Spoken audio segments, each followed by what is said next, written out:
اعوذ باللہ من الشیطان الرجیم بسم اللہ الرحمن الرحیم الحمد للہ الواحد الاحد الصمد الذی لم یلد ولم یولد ثم الصلاة والسلام علی اول العدد والسید الاوحد والدر المنضد والجوہر الممرد والنور المجسد ابو القاسم المصطفى محمد وآلہ الطیبین الطاہرین المعصومین المنتجبین المنتخبین الغر المیامین واللعنۃ الدائمۃ علی اعدائهم من الآن الی قیام یوم الدین اما بعد فقد قال اللہ الحکیم قولہ الحق وهو اصدق الصادقین اعوذ باللہ من الشیطان الرجیم بسم اللہ الرحمن الرحیم وَإِذْ قُلْنَا لَكَ إِنَّ رَبَّكَ أَحَاطَ بِالنَّاسِ وَمَا جَعَلْنَا الرُّؤْيَا الَّتِي أَرَيْنَاكَ إِلَّا فِتْنَةً لِلنَّاسِ وَالشَّجَرَةَ الْمَلْعُونَةَ فِي الْقُرْآنِ وَنُخَوِّفُهُمْ فَمَا يَزِيدُهُمْ إِلَّا طُغْيَانًا كَبِيرًا۔ قائمان ایمان، پروردگار عالم آپ کی توفیقات عالیہ میں اضافہ فرمائے۔ جو مومنات بیمار ہیں بحق بیمار کربلا ان کو شفائے کاملہ عاجلہ عنایت فرمائے، اور جو نیک دلی خواہشات رکھتے ہیں پروردگار ان کی خواہشات کو پورا فرمائے، اور جو بے اولاد مومنین ہیں رب العزت ان کو اولاد جیسی نعمت سے سرفراز فرمائے۔ آج کل کا جو دور ہے وہ فتن کا دور ہے، آزمائشیں بھی بہت زیادہ ہو رہی ہیں، اور اہل بیت علیہ السلام کے چاہنے والوں کے ساتھ دائرہ تنگ کیا جا رہا ہے۔ اگرچہ کہ جتنا بھی کوشش کرتے رہے ہیں اہل بیت علیہ السلام کی تعلیمات کو ختم کرنے کے حوالے سے، حکومتیں ختم ہو گئیں لیکن ذکر اہل بیت جاری و ساری ہے۔ حکومتوں نے اپنے جو عزائم تیار کیے ہوئے تھے، اور گزشتہ نسلوں سے یہ سلسلہ جاری تھا، اب بھی جاری ہے، لیکن ان کی یہ اب بھی کوششیں رائے گاں ہوں گی انشاءاللہ، کیونکہ پروردگار عالم نے وعدہ کیا ہے کہ یریدون ان یطفئوا نور اللہ بافواہہم واللہ یتم نورہ ولو کرہ المشرکون۔ یہ مشرک یا کافر لوگ جتنا بھی ان کو ناگوار گزرے، اللہ اپنے نور کو مکمل کر کے رہے گا، اپنے نور کو پایۂ تکمیل تک پہنچائے گا۔ اپنے نور کے حوالے سے یہ اس کا وعدہ ہے، وہ اپنے وعدے کو پورا کر کے رہے گا۔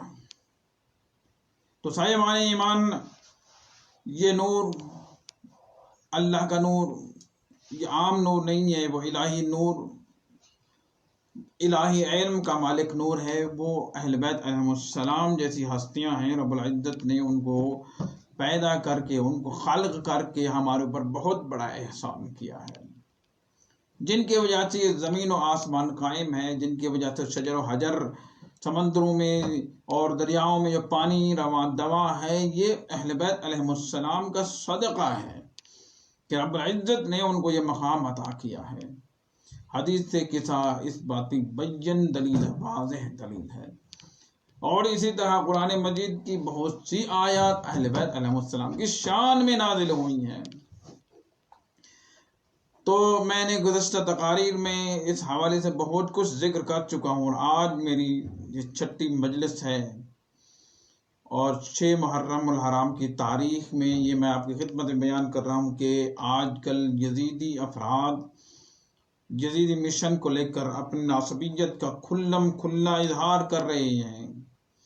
پہلے چھپے ہوئے تھے، اور اب اس کا پتہ چل گیا ہے، واضح ہو گئے ہیں کہ کون کون یزیدی ہیں اور کون کون حسینی ہیں۔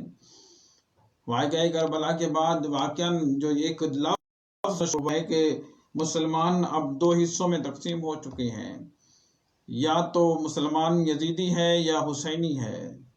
یزیدی مسلمان یزید کے ساتھ تعلق رکھتے ہیں، اور اس کا تعلق خلیفۃ المسلمین کے سلسلے میں ایک کڑی بناتے ہیں پیغمبر خدا کے ساتھ۔ نعوذ باللہ من ذلک، یزید کافر رہا ہے اور تھا اور رہے گا، اور یہ تا قیامت ہم اس کو کافر کا ثابت کر کے رہیں گے، ہم آئندہ نسلیں بھی ہماری یزید کو کافر ثابت کر کے رہے گی۔ اور اب بھی میں آپ کی خدمت میں چند معروضات لے کر یزید کے کفر کے حوالے سے یہ بیان کروں گا کہ یزید کے کفر کے حوالے سے سب سے پہلی بات یہ کہ یزید شجرہ ملعونہ سے تعلق رکھتا ہے، جس کی تلاوت، جو آیت کی تلاوت میں نے کرنے کا جو شرف حاصل کیا ہے، اس میں پیغمبر خدا صلی اللہ علیہ وآلہ وسلم کے خواب کے حوالے سے اشارہ کرتے ہیں کہ پیغمبر کریم صلی اللہ علیہ وآلہ وسلم نے خواب میں دیکھا کہ میرے ممبر پر بندر ناچ رہے ہیں، میرے ممبر پر بندر ناچ رہے ہیں اور بری حالت ہے۔ تو اس وقت پروردگار عالم نے آیت نازل کی اور اس میں یہ واضح طور پر بتایا گیا کہ آپ کے بعد آپ کی اس امت کے ساتھ کیا کھلواڑ کیا جائے گا، آپ اس امت کے ساتھ کیا ظلم و ستم روا رکھا جائے گا، آپ کی امت کے ساتھ کیا ستم ہوگا اور کیا کیا مصائب ڈھائے جائیں گے، آپ کی اولاد کو ذبح کیا جائے گا، آپ کے خاندان کے ساتھ ظلم و ستم کیا جائے گا۔ یہ المناک حادثے آپ کے بعد پیش آئیں گے۔ بتایا گیا کہ بندر پر کون ناچیں گے، شجرہ ملعونہ کا تعارف کرایا گیا، وہ بندر پر ناچنے والے، وہ جو ممبر پر ناچنے والے بندر کون سے ہیں، وہ بنو امیہ جن کا تعارف کرایا گیا ہے۔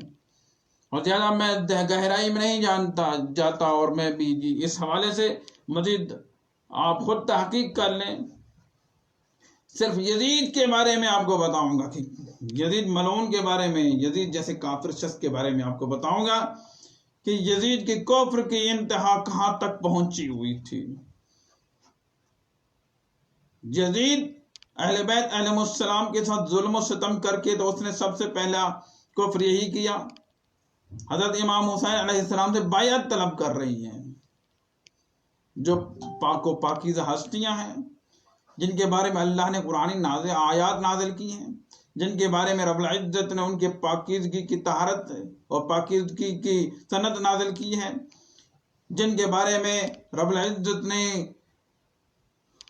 اسلام کے حوالے سے قربانیوں کو پیش کیا، فدائناہ بذبح عظیم جیسی آیت نازل کر کے، جن کے بارے میں رب العزت نے کی صداقت کی گواہی دی، فَقُلْ تَعَالُوا نَدْعُ أَبْنَاءَنَا وَأَبْنَاءَكُمْ وَنِسَاءَنَا وَنِسَاءَكُمْ وَأَنفُسَكُمْ جیسی آیت نازل ہوئی، ان کی صداقت پر دلیل دی۔ طہارت کے حوالے سے انما یرید اللہ جیسی آیت نازل ہوئی، اور یزید جیسا نجس شخص مولا حسین علیہ السلام سے بیعت طلب کرتا ہے، ایک سب سے پہلی اس کی یہ کفر کی دلیل۔ دوسری بات، وہ شراب کو کھلم کھلا پیتا تھا اور پھر رائج کر کے اس نے بتا دیا تھا کہ یہ شراب پینا میرے لیے جائز ہے۔ اس سے کہا گیا کہ دین محمدیہ میں، شریعت اسلامیہ میں تو شراب حرام ہے اور یہ نجس ہے، تو اس نے کہا کہ اگر شریعت محمدیہ میں نجس ہے تو دین مسیح میں آپ اس کو جائز سمجھ کر پی لیا کرو۔ کتنا مذاق اڑایا جا رہا ہے، یعنی کہ اتنا حد تک اس ظلم و ستم روا رکھا جا رہا ہے، تو شریعت کا مذاق اڑایا جا رہا ہے۔ وہ کہتے ہیں کہ شریعت اسلامیہ میں حرام ہے تو دین مسیح میں اس کو جائز سمجھ کر پی لیا کرو، یعنی کہ وہ شریعت اسلامیہ کا پابند نہیں تھا، اور پھر دنیا سمجھتی ہے خلیفۃ المسلمین اور امیر المومنین تھا۔ اور تیسری بات وہ یہ کہ جب امام حسین علیہ السلام کا سر مبارک اس کے دربار میں پیش کیا گیا تھا تو مولا حسین علیہ السلام کے لبہ مبارک پر چھڑیاں مار رہا تھا، اور چھڑیاں مار کر اشعار بھی پڑھ رہا تھا، کفری اشعار پڑھ رہا تھا، خوشی کے ساتھ مچل رہا تھا کہ مجھے فتح نصیب ہوئی اور حسین علیہ السلام کو نعوذ باللہ من ذالک قتل کر کے میں نے دین محمدیہ بالغرب حاصل کر لیا ہے۔ یعنی کہ کتنا حد تک وہ جری ہو چکا تھا، جسارت کی اس نے۔ بہرحال تو مولا حسین علیہ السلام کے لبہ مبارک میں چھڑیاں مار رہا تھا، تو ساتھ کفری اشعار بھی پڑھ رہا تھا۔ تو اس صورت میں جو اس نے اشعار پڑھے ہیں، ذرا اس پر توجہ کریں گے نا تو کفری اشعار پڑھ کے آپ کو خود اندازہ لگ جائے گا کہ واقعاً یزید کافر تھا۔ لعبت ہاشم بالملک فلا وحی جاء ولا ملک جاء ولا وحی نزل، لعبت ہاشم بالملک فلا ملک جاء ولا وحی نزل، یہ اس نے شعر کہا، اس نے کہا کہ یہ جو شریعت دین ہے، دین محمدیہ، ان کے بنو ہاشم کا کھیل تھا، نہ کوئی وحی آئی ہے اور نہ ہی کوئی فرشتہ آیا ہے، یعنی کہ خود سراسر بنیادی چیزوں کا انکار کر رہا ہے، اسلام کی بنیادی چیزوں کا انکار کر رہا ہے، دین کی بنیادی چیزوں کا مذاق اڑا رہا ہے، اور پھر لوگ کہتے ہیں یہ خلیفۃ المسلمین، اس کو اوپر لعنت نہ کرو، اس کو کافر نہ سمجھو۔ یہ کیسا دین ہے؟ یہ محمد مصطفیٰ صلی اللہ علیہ وآلہ وسلم کی تعلیمات کے سراسر خلاف ہے، اور اگر اس کو رحمت اللہ کہیں گے تو آپ بھی یزیدیوں میں شامل ہو کر لعنت کے مستحق ٹھہرائیں گے۔ جو رحمت اللہ کے نعرے بلند کرتے ہیں وہ اپنے دین پر دوبارہ غور کریں، توبہ کر لیں، اور اگر توبہ نہیں کرتے تو جس طرح یزید کا حشر نشر ہوا ان کا بھی یہی حشر نشر ہوگا۔ وہ ناصبی ہیں، وہ دشمنان اہل بیت ہیں، وہ دشمنان حسین علیہ السلام ہیں، ان کا دین کے ساتھ کوئی بھی تعلق نہیں ہے۔ تو صاحبان ایمان، اہل بیت اور اسلام لازم و ملزوم ہیں، اہل بیت اسلام سے جدا نہیں ہو سکتا، اسلام اہل بیت سے جدا نہیں ہو سکتے۔ تو پھر آپ کی خدمت میں یہ میں عرض کر دوں کہ ایک فتویٰ آیا ہے تازہ، بہرحال بہت سی بدکاریاں ہیں یزید کی، کیا کس بدکاریوں کا ذکر کروں، کس بدکاریوں کا ذکر کروں۔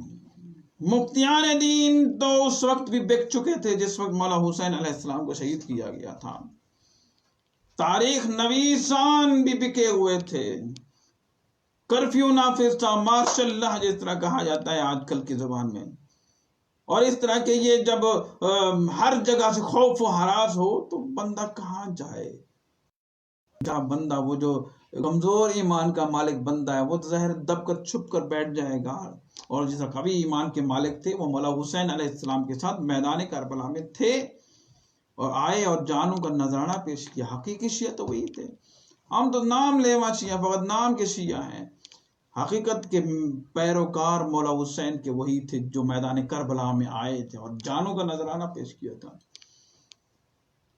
بہرحال پھر اسی طرح یزید کے پاس بندر تھے اور اس نے بندر رکھے ہوئے تھے، سونے کے ہار پہناتا تھا، گھوڑوں پر سوار کرا کے اس سے پھر نچواتا تھا، سیر کراتا تھا۔ پھر اسی طرح اس نے کتے رکھے ہوئے تھے، کتے کو بھی اس نے سونے کے ہار پہنائے تھے، وہ خود نہلاتا تھا، اس کا جھوٹا پیتا تھا۔ وہ کہتے ہیں یا راویان کہتے ہیں، حدیث کے راوی کہتے ہیں، متفق علیہ روایت بیان کرتی ہے کہ جب مدینہ میں یزید کی فوج نے یلغار کی تھی تو کسی بھی صحابی کی عورت محفوظ نہیں رہی، معصوم بچوں کو دیواروں کے ساتھ مارا جاتا تھا، دودھ پیتے ہوئے بچوں کو ان کو اٹھا کر دیواروں کے ساتھ مار دیا جاتا تھا۔ یہ ظلم کی انتہا نہیں ہے تو اور کیا ہے؟ اصحاب کے بچوں کو۔ میں تو کہتا ہوں جس نے ولایت علی سے روگردانی کی اس کا حشر بھی اسی طرح کا ہونا۔ اگر ولایت علی کو تسلیم کر لیتے اور خلافت بلا فضل علی ابن ابی طالب علیہ السلام کو قبول کر لیتے، یہ صورتحال بھی پیش نہ آتی۔ حال ہی میں ایک فتویٰ آیا ہے، یہ مفتی ہیں علامہ محمد یوسف بنوری، جامعہ علوم اسلامیہ بنوریہ سے یہ فتویٰ آیا ہے۔ ان سے پوچھا گیا تھا کہ یہ من کنتم مولا فعلی مولا سے کیا مراد ہے، کیا یہ حدیث ہے یا نہیں ہے، تو کس درجے کی حدیث ہے؟ تو اس نے ایک جو فتویٰ دیا ہے، آپ یہ فتویٰ نمبر میں آپ کو بتا دیتا ہوں، جامعہ بنوریہ کی ویب سائٹ سے آپ اس فتویٰ کو دیکھ سکتے ہیں۔ تقریر فتویٰ نمبر بہت اس کے ڈیجٹس لکھے ہوئے ہیں، 143909200847 یہ فتویٰ نمبر ہے اس کا۔ اور پھر اس نے یہ جواب دیا ہے، ان سے پوچھا گیا تھا تو اس نے جو فتویٰ دیا ہے وہ یہ کہ وہ کہتے ہیں کہ یہ حدیث صحیح ہے، من کنتم مولا فعلی مولا، اس کا انکار کوئی نہیں کر سکتا، کر نہیں سکتا کوئی شخص۔ اس نے کہا کہ غدیر قوم میں یہ حدیث بیان کی گئی ہے، تو اس نے کہا کہ یہ دوست اور محبوب کے معنی میں ہے، اور پھر یہ کہ جو آقا اور سردار بیان کیا گیا ہے یہ معنی، اور پھر اس طرح یہ، لیکن ایک شخص کے جواب میں کہ مولا علی علیہ السلام کے فیصلوں کو تسلیم نہیں کر رہا تھا، تو مولا علی علیہ السلام کے اس جو تائید میں پیغمبر خدا صلی اللہ علیہ وسلم میدان غدیر قوم میں آئے اور پھر حضرت علی علیہ السلام کے بارے میں بتایا کہ من کنت مولا فعلی مولا، مولا جس کا میں مولا ہوں اس کے علی مولا ہیں، یہ جس کا میں دوست اس کے دوست ہیں، یہ بیان کیا انہوں نے، لیکن حقائق بیان نہیں کیے۔ اس نے کہا کہ یہ اس سے خلافت بلا فاصلہ علی علیہ السلام ثابت نہیں ہوتی۔ میں کہتا ہوں اس کا سیاق و سباق آپ نے بیان ہی نہیں کیا۔ اس سے پہلے کس قسم کی آیات نازل ہوئی اور پھر اس کے بعد کون سی آیت نازل ہوئی؟ اس سے پہلے یا ایھا الرسول بلغ ما انزل الیک من ربک وان لم تفعل فما بلغت رسالتہ واللہ یعصمک من الناس جیسی آیت نازل ہوئی، اور پیغمبر کو رسول کہہ کر خطاب کہا گیا، اور یہ خطاب کیا گیا کہ اے پیغمبر اگر آپ نے یہ کام انجام نہ دیا تو آپ کی رسالت ضائع ہو جائے گی۔ تو اس کا مطلب یہ ہے آپ کے نزدیک کہ مولا علی کی دوستی کا اعلان سے پیغمبر خدا کی رسالت ختم ہوتی ہے؟ مولا علی کے آپ جو ہے نا ان آقا کے حوالے سے اور مولا علی کے اس بیان سے کہ ان کو دوست رکھیں اور ان کو محبوب رکھیں، اور اگر ان کو محبوب نہ رکھیں دوست نہ رکھیں جس کا مطلب پیغمبر کی رسالت ختم ہوتی ہے؟ نہیں، ولایت کا مفہوم بہت وسیع اور بلند ہے۔ ولایت خلافت سے بھی بلند درجہ رکھتا ہے، ولایت نبوت اور رسالت سے بھی بلند درجہ رکھتا ہے، اگرچہ کہ مولا علیہ السلام نبی اور رسول نہیں ہیں، لیکن عہدے کے حساب سے پیغمبر خدا صلی اللہ علیہ وآلہ وسلم کے بعد افضل ترین ہستی ہے۔ اس کی مثال میں نے خود ان کو جواب میں بھیجا ہے، وہ یہ ہے کہ آپ کے نزدیک یہ آیت ہے یا نہیں ہے؟ سورہ مائدہ کی آیت نمبر 55 کہ رب العزت نے ارشاد فرمایا انما ولیکم اللہ ورسولہ والذین آمنوا الذین یقیمون الصلاۃ ویؤتون الزکاۃ وہم راکعون، کہ تمہارا ولی فقط یا تو اللہ ہے اور پھر پیغمبر خدا صلی اللہ علیہ وآلہ وسلم ہے اور پھر حالت رکوع میں زکوٰۃ دینے والے ہیں۔ یعنی تین ہستیوں کے بارے میں اشارہ کیا گیا ہے۔ ولایت کا کوئی مفہوم عام ہے جو آپ نے دوستی کا لیا ہوا ہے؟ آپ اللہ کے بارے میں کیا مفہوم رکھتے ہیں؟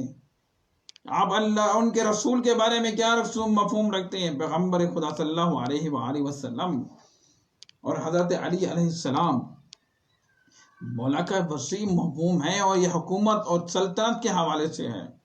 جس طرح پیغمبر کی نبوت اور رسالت کو نام ماننے والا پیغمبر کی نبوت اور رسالت پر کوئی خدشہ نہیں آتا، کوئی حرف نہیں آتا، اسی طرح علی کی ولایت کو تسلیم نہ کرنے والے کے حوالے سے بھی یہی حکم ہے کہ جو بھی علی کی ولایت کو تسلیم نہیں کرے گا لیکن علی کی ولایت پر کوئی حرف نہیں آئے گا۔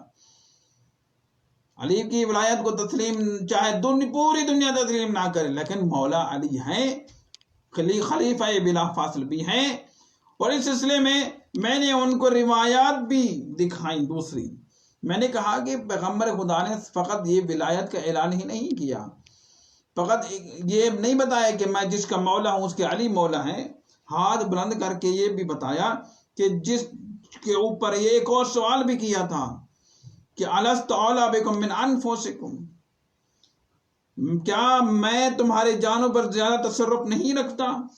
کیا اولیٰ بے تصرف ہونا دوستی کا معنی ہے؟ نہیں، اولیٰ بے تصرف ہونا دوستی کا معنی نہیں ہے۔ اولیٰ بے تصرف ہونا لوگوں کی جانوں اور مال پر تصرف حاصل کرنا، یعنی جو پیغمبر خدا کہیں وہی تسلیم کریں، جو پیغمبر خدا حکم نافذ کریں اس کو تسلیم کریں۔ اس کا مطلب یہ ہے کہ کوئی عام عہدہ نہیں ہے، یہ اللہ کی جانب سے عہدہ دیا گیا ہے اور افضل عہدہ ہے، کیونکہ اس میں اللہ کی ولایت بھی اس میں شامل ہے، پیغمبر خدا کی ولایت بھی شامل ہے، اور مولا علی علیہ السلام کی ولایت بھی تو شامل ہے۔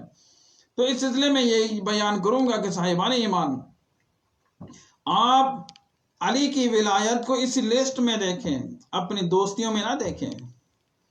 تو صاحبان ایمان، یہ آیت اور یہ ولایت بتاتی ہے کہ مولا علی علیہ السلام نہ فقط ولی تھے بلکہ خلیفہ بلا فاصل بھی تھے، اور اسی غدیر قوم میں بھی ولایت خلافت علی علیہ السلام کا اظہار بھی ہوا تھا، لفظ خلیفہ کا بھی استعمال ہوا تھا، اگرچہ کہ اس سے پہلے ایک آپ حدیث منزلت دیکھیں حدیث منزلت جیسی معتبر روایت کا انکار نہیں کر سکتے، چاہے شیعہ ہو یا سنی، کوئی بھی مفتی اس کا انکار نہیں کر سکتا، جس میں یہ بتایا گیا ہے کہ یہ ایک روایت آپ کی خدمت میں بیان کر دیتا ہوں، جو عمرو ابن ابی عاصم اپنی کتاب السنہ میں معتبر سند کے ساتھ لکھتے ہیں کہ خرج الناس فی غزوۃ تبوک فقال علی اخرج معك قال لا قال فبكى قال افلا ترضى ان تكون مني بمنزلة هارون من موسى الا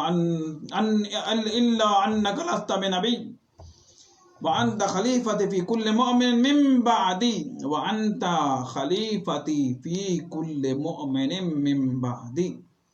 بہت سے طریقوں سے یہ روایت نقل ہوئی ہے، متفق علیہ، اس کے سارے راوی صحیح ہیں، معتبر ہیں، اہل سنت کے نزدیک معتبر ہے، ان کے مفسران، ان کے محدثان کے نزدیک معتبر ہے، یہ روایت موجود ہے۔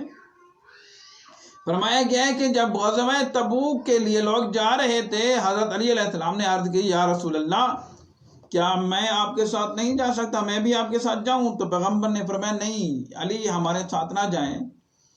تو اس وقت مولا رونے لگے، گریہ کرنے لگے، عرض کیا یا رسول اللہ کیا میں نہیں جا سکتا؟ تو اس وقت پیغمبر نے ارشاد فرمایا افلا ترضى ان تكون مني بمنزلة هارون من موسى، کیا آپ اس بات پر راضی نہیں ہیں کہ آپ کی منزلت، آپ کا مقام میرے نزدیک ایسے ہے جس طرح حضرت موسیٰ کے نزدیک حضرت ہارون کا مقام تھا، مگر فرق یہ ہے کہ آپ نبی نہیں ہیں، یعنی کہ وہ مقام، وہ منزلت جو حضرت ہارون کا حضرت موسیٰ کے ساتھ تھا۔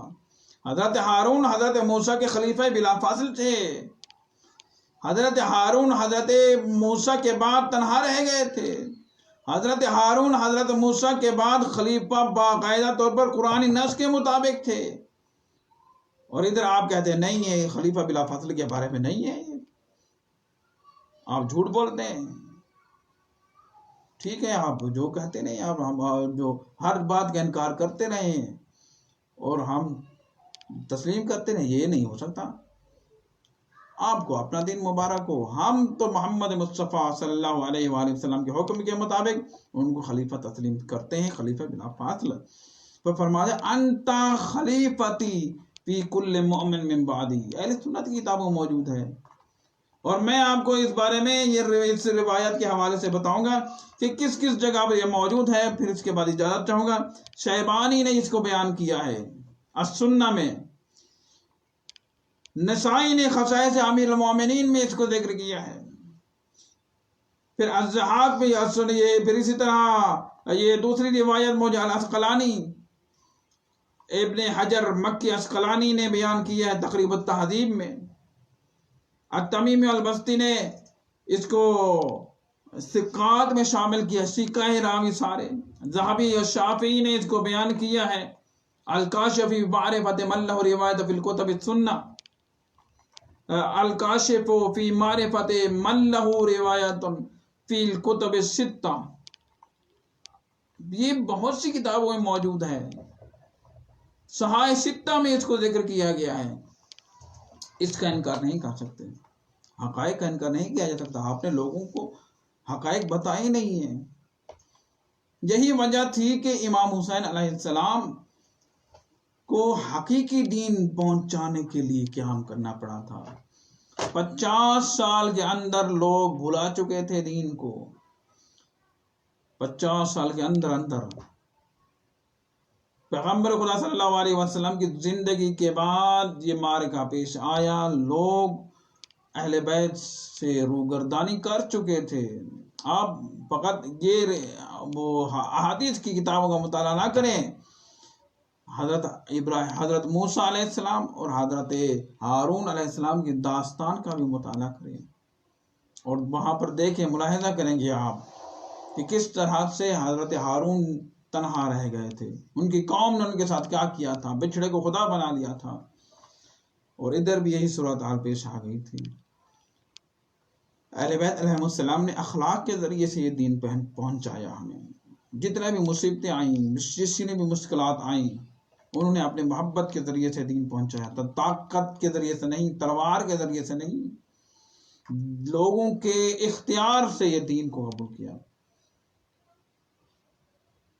تو صاحبان ایمان یہ سلسلہ کربلا تک پہنچا ہے۔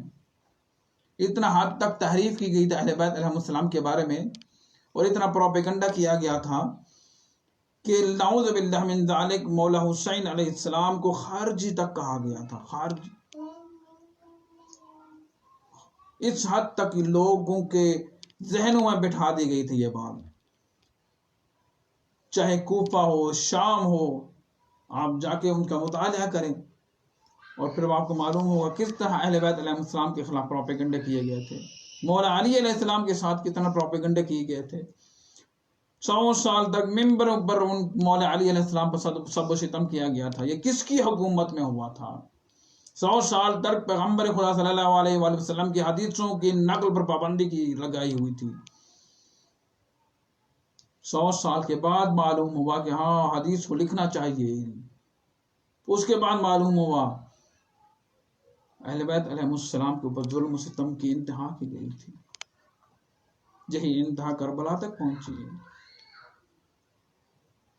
کربلا میں واضح طور پر واضح ہو گیا، امام حسین کے قیام نے ہی ان کے چہرے سے نقاب ہٹایا، ورنہ آج تک یہی یزیدی صفات، یہی یزیدی کارنامے، یہی یزیدی پاکیت آج تک موجود ہوتی۔ اور آپ ملاحظہ کر رہے ہیں جو یزیدی صفت موجود ہے یہاں پر، یزیدی کارنامے انجام دے رہے ہیں، اور اہل بیت کے چاہنے والوں کے ساتھ ظلم و ستم روا رکھا جا رہا ہے۔ مولا حسین علیہ السلام کے ایک ننھے شہید حضرت علی اصغر، جناب علی اصغر کربلا کا نچوڑ ہے۔ جناب علی اصغر ننھے سپاہی ہیں، لیکن اس سپاہی نے ایسی جنگ کی آج تک یزیدی نسل یاد کیے ہوئے۔ مولا حسین کے یہ عظیم سپاہی جھولے میں رہ کر جنگ کی۔ اسی عظیم سپاہی نے اپنی جان کا نذرانہ پیش کیا، اپنے آپ کو پیش کیا۔ جب میرے مولا حسین علیہ السلام نے حل من ناصر ینصرن کی آواز بلند کی، جب کوئی بھی نہیں رہ گیا تھا، جناب قاسم و اون و محمد نظر یمیناً و شمالا، دائیں دیکھتے ہیں بائیں دیکھتے ہیں، کہیں بھی اپنے ساتھی نظر نہیں آ رہے، نہ عباس رہے، نہ اون محمد رہے، نہ قاسم رہے، نہ علی اکبر رہے۔ جب میرے مولا نے ایک اور بلند صدا بلند کی، یا زہیر ابن قین، یا مسلم ابن اوسجا، مالی انادی کو بنا تجیبون، میں پکار رہا ہوں مجھے جواب نہیں دے رہے، فلا تسمعون، میرے جواب کو سن ہی نہیں رہے، ارجوکم تنتبہون، مجھے امید ہے کہ آپ متنبہ ہو جاؤ گے، آپ کو میرے جواب دینے کے لیے اپنے آپ کو آمادہ کرو گے۔ اس یقین کریں اس وقت راوی بیان کرتا ہے کربلا کی زمین میں زلزلہ آیا، اور اس وقت تڑپتے ہوئے لاشوں میں تڑپ پیدا ہوئی، اور لاشیں ہلنے لگی اور کہہ رہی تھی مولا ابھی ہمارے اندر روح نہیں رہے گی، ورنہ آپ کے ساتھ تعاون کرتے، آپ کی مدد کے لیے حاضر رہتے۔ جب یہی آواز خیمے تک پہنچی، علی اصغر کو قرار نہ آیا، جھولے میں تڑپنے لگا۔ یہ دیکھیں کتنا شعور ہے اس ننھے شہید کے اندر۔ یہ شعور ذرا ملاحظہ کریں کہ مولا حسین کے صدائے حل من ناصر کو سنتے ہی میرے مولا علی اصغر اپنے آپ کو جھولے سے گرا دیتے ہیں، خیام کوہرام مچ جاتا ہے، وہ محمد و علی و فاطمہ الزہرا کی صدائیں بلند ہوتی ہیں۔ جناب حسین خیمے کے اندر تشریف لائے، ماجرا پوچھا، کہا گیا علی اصغر کو چین نہیں آ رہا، یہ آخری ننھا سپاہی اپنے آپ کو آمادہ کر رہا ہے۔ اصغر کی ماں نے کہا، اصغر کے بابا اگر ہو سکے تو میرا دودھ تو خوش ہو چکا ہے، علی اصغر کے لیے پانی کا بندوبست کر دیجیے۔ مولا حسین نے اپنے سینے کے ساتھ لگایا، ماں نے بچے کو تیار کیا، سرما لگایا، نئے کپڑے پہنائے، شہیدوں والا لباس پہنایا. مولا حسین لے گئے میدان میں جناب علی اصغر کو اپنے بازو میں بلند کیا. لوگوں تمہارے نزدیک تو میں گناہگار ہوں، میں خطا کار ہوں، لیکن اس بچے نے تو کوئی خطا نہیں کی ہے. کیا ہو جائے گا؟ 2 گھونٹ پانی مل جائیں گے، آپ کو بگڑ تو نہیں جائے گا کچھ. ادھر جو ہی آواز لشکر یزید میں پہنچی، کوہرام بپا ہوا، سب رونے لگے، اپنے ساتھ غلام دان کرنے لگے. کچھ پانی دے دو، کچھ نہیں ہوگا. 2 گھونٹ پانی چاہ رہے ہیں، لیکن نہ ہمارے اپنے ساتھ جیسا شقی ترین بندہ وہ بھی رونے لگا تھا. ادھر سے شمر ملعون آیا، حرملہ کو کہا حرملہ خطا کراؤ مل حسین. حرملہ ابن کاہل اسدی نے 3 شعبہ تیر تیار کیا. 3 شعبہ تیر. تاریخ بیان کرتی ہے کہ یہ 3 شعبہ تیر کس لیے استعمال ہوتے تھے. کہتے تھے کہ جب کسی بہت بڑے جانور کو ذبح کرنا ہو نا اور شکار کرنا ہو تو اس کے لیے 3 شعبہ تیر استعمال ہوتا ہے. میں قربان جاؤں، حرملہ نے تیر کو چلایا، مولا حسین کے ہاتھوں میں علی اصغر کے گلے پر لگا. جہاں تک تیر چلتا گیا علی اصغر بھی ساتھ چلتے گئے. میں قربان صاحبان ایمان.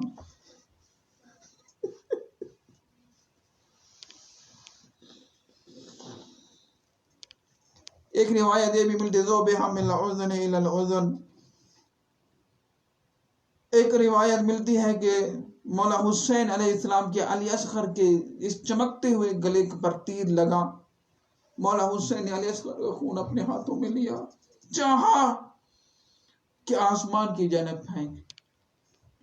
علی اصغر کے خون کو آسمان کی جانب پھینکا. امام باقر علیہ السلام ارشاد فرماتے ہیں کہ وہ خون آسمان سے ایک قطرہ بھی واپس نہیں آیا.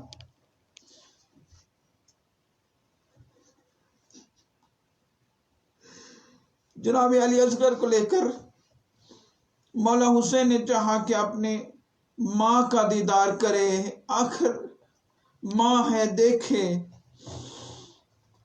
جناب علی اصغر کو کبھی خیمے کی جانب لے جاتے ہیں، کبھی واپس لے آتے ہیں، کبھی خیمے کی جانب لے جاتے ہیں، کبھی واپس لے آتے ہیں. 7 مرتبہ رضا بقضائہ و تسلیما لامرہ انا للہ و انا الیہ راجعون کہہ کر آخری 7ویں مرتبہ خیمے کی جانب گئے اور ان کی ماں کی خدمت میں پیش کرنے چاہا تھا. جناب سکینہ نے پوچھا بابا لگتا ہے علی اصغر پانی پی کے آیا ہے. مولا نے کوئی گفتگو نہیں کی. جناب رباب کی خدمت میں پیش کیا، دیکھا علی اصغر تیر کھا کے آیا ہے. تو اس وقت جناب رباب نے ایک جملہ ادا کیا، کہا کہ آمثل کا ینحر، اصغر تیرے جیسے بچے کو بھی، معصوم بچے کو بھی نہر کیا جاتا ہے. میں قربان جاؤں. خیام کو حرام بپا ہوا. سیدزادیاں اپنے چہرے پر اپنے سر پر ماتم کرنے لگی، وہاں محمد و علیہ کی صدائیں بلند ہونے لگی. مولا حسین نے کہا مجھے دو، میں علی اصغر کو لے کے جا کے دفن کروں گا. مولا حسین نے کہا، جو ہی الفاظ سنے جناب زینب کبریٰ نے، جناب زینب نے کبریٰ نے کہا حسین علی اصغر کو مجھے دو تاکہ اس کے گلے سے تیر تو نکال لوں. جناب زینب کبریٰ بہت بڑی صابرہ ہے، حسین بھی صابر ہیں لیکن اس سے زیادہ صابرہ جناب زینب کبریٰ ہے. جناب زینب کبریٰ نے علی اصغر کو لیا، خیمے کی پچھلی جانب گئی اور آواز بلند کر کے کہتی ہے، ابراہیم اسماعیل آپ نے بھی اپنے بیٹے کے گلے پر چھری چلائی تھی، آپ کے آنکھوں پر پٹی بندھی ہوئی تھی، لیکن دیکھو میں علی اصغر کے گلے سے تیر نکال رہی ہوں. انا للہ و انا الیہ راجعون رضا بقضائہ و تسلیما لامرہ.